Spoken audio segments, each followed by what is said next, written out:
À Marseille, une marche de protestation va se dérouler cet après-midi contre la décision de justice qui, vous le savez, a jugé irresponsable le meurtrier de Madame Sarah Halimi. Il y a 3 ans, cette sexagénaire parisienne de confession juive avait été battue et défenestrée par son voisin, un jeune musulman. On y avait vu une agression clairement antisémite, mais la justice a finalement considéré que le jeune homme n'est pas pénalement responsable parce qu'il était sous l'emprise de stupéfiants au moment des faits, Salomé Legrand.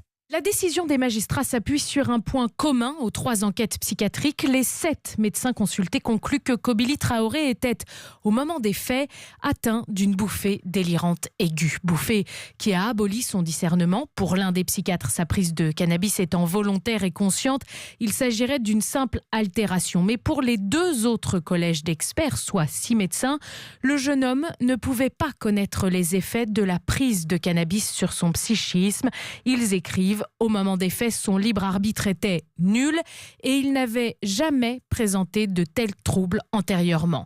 C'est cette lecture donc que retiennent les magistrats qui apprécient au cas par cas et qui ont donc estimé ici que l'auteur était irresponsable pénalement. Pour autant, ils ont pris en compte sa dangerosité en demandant son hospitalisation d'office. Par ailleurs, en 2010, une affaire semblable s'est retrouvée devant la Cour de cassation avec des conclusions similaires. Elle n'a jamais fait jurisprudence, la prise de stupéfiants étant restée une circonstance aggravante dans la plupart des cas. Salomé Legrand du service police-justice d'Europe 1. J'ajoute qu'autour du cas de Madame Sarah Halimi, un autre rassemblement aura lieu également aujourd'hui à Paris.